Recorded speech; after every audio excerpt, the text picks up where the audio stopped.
పూర్తి వివరాలకు చదవండి రేపటి అక్షర శిల్పం దినపత్రికలో.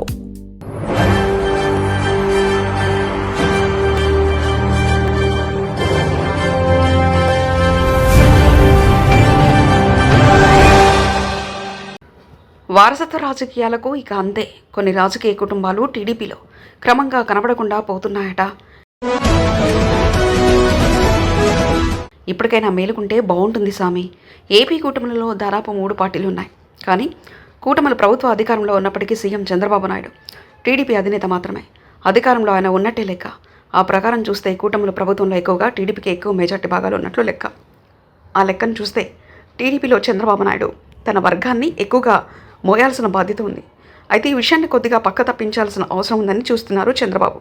కానీ అవేమీ పప్పులుడకవు మా వరకు అంటూ చివరిగా చాలామంది తేలిస్తున్నారు. ముఖ్యంగా కొన్ని రాజకీయ కుటుంబాలు టీడీపీలో క్రమంగా కనబడకుండా పోతున్నాయి. ఒకప్పుడు తెలుగుదేశం పార్టీలో కీలకంగా ఉన్న కుటుంబాలు ఇప్పుడు నామమాత్రంగా తయారయ్యాయి.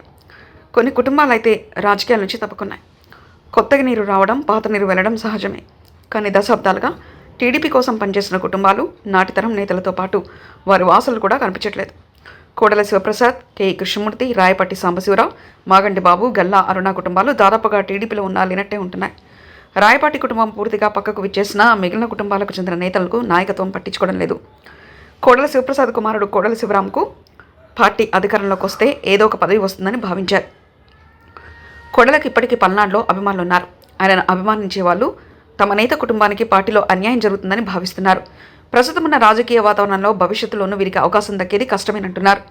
అనేక ఈక్వెషన్లు వీరి రాజకీయాలకు అడ్డుకట్ట వేస్తున్నారని అనుకోవాలి. అయినా వారు మాత్రం ఇప్పటికీ టీడీపీని అంటిపెట్టుకుని ఉండడం కొందరు సోషల్ మీడియాలో గుర్తు చేస్తున్నారు.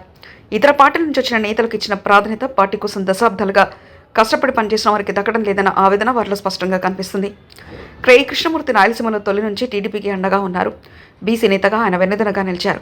కానీ కేఈ వారసుడు శ్యాంబాబుకు గత ఎన్నికల్లో టికెట్ ఇవ్వడంతో ఎమ్మెల్యే అయ్యారు.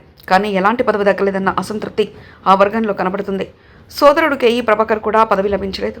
మాగంటి బాబుకు అన్యాయం జరిగిందని ఆయన వర్గంతో పాటు ఏలూరు జిల్లాలో టీడీపీ కార్యకర్తల నుంచి నేతల వరకు మొదలుపడుతున్నారు.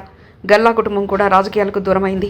ఇప్పటికైనా టీడీపీ కోసం కష్టపడిన సీనియర్ నేతలు వారి వారసులకు ప్రాధాన్యత ఇవ్వకపోతే రాజకీయ భవిష్యత్తు ఉండదని చాలామంది దూరమయ్యే అవకాశం ఉందన్న కామెంట్స్ తెలుగు తమ్ముల నుంచి వినపడుతున్నాయి. దీనిపై నాయకత్వం దృష్టి పెట్టాల్సి ఉంటుంది. మరిన్ని కథనాల కోసం సబ్స్క్రైబ్ చేసుకోండి మీ అక్షర శిల్పం. పూర్తి వివరాలకు చదవండి రేపటి అక్షర శిల్పం దినపత్రికలో.